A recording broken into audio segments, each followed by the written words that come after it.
First, I would like to thank Melvin and Karen for coming along tonight. This is very informative.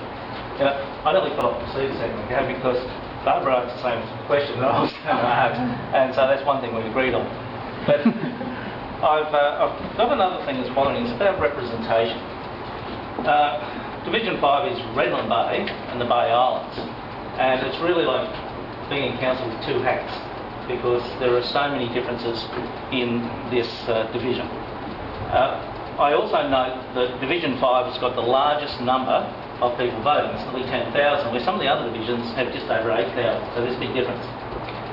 I looked on the Queensland Electoral Commission percentage of votes that came out in the last state election. It's about 38 to 40% of the votes come from the islands now, which shows that over the last 4 years the number of popular people who can vote on the islands has increased, and this trend should increase.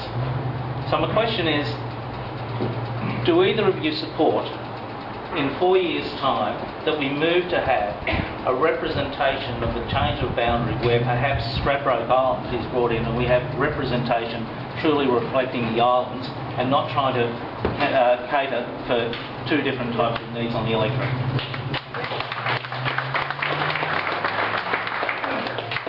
Mark, you must have read our mind. That was actually information that we gave to the Electoral Commission with this current review. We didn't say Stradbroke Island, though. We said that the southern Moreton Bay Islands is getting to a point where it would be good to have a representative for the southern Moreton Bay Islands, as opposed to trying to go between the two. The difficulty is, of course, that until the southern Moreton Bay Islands are about a population of 8,000 to 9,000, it doesn't fit into the formula that the state operates. So we've said to them, look, in the next 4 years, we think you should be considering whether you can modify that formula to accommodate the needs of an island community. We didn't support linking with Stradbroke for the very reason that it would make the task for the elected representative almost impossible. They'd have to be given their own hovercraft because just the time taken to go through each of the places, you spend a lot of time travelling.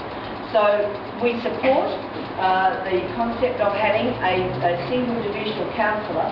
We didn't support including Stradbroke in that because of the transport difficulties and the time taken. And I can tell you, for someone who does all of those, that to go to Stradbroke Island because of the nature of the transport, I have to allow at least half a day or more to attend one function because of the time. Yes, so we certainly do agree that there should be representation. Division 5 is the largest. It wasn't intended to do that, but we were working on figures that were given to us from, I think, the 2006 census, and of course we're waiting on the 2011 census results. Council made the decision that this time they would do the tinkering, but we need to have a major rethink in terms of boundaries, and there could be quite significant changes because you've got a changing demographic occurring across the island. And that changing boundary basis will happen, we would think, in this next term of council. That's yet to be negotiated with the government of the day. So you certainly support, it is probably time for a single representative for the southern Moreton Bay Islands, not for Stradbroke, for the southern Moreton Bay Islands, but we will need to have the ECQ change the rules and the formula to allow that to happen and allow a less, because it's plus or minus 10% of the average figure that they choose. So yes, we agree in principle across the southern Moreton Bay Islands. To add to that, because obviously you all identify with each other as a community, and it makes a great deal of sense if you have one representative that is distinctly representing your concerns. So I'm happy to continue to support that. But I don't know if you've experienced as a candidate how easy it is to deal with the Electoral Commission of Queensland. Getting a message through to them, even getting your postal vote applications back to you in time is pretty difficult.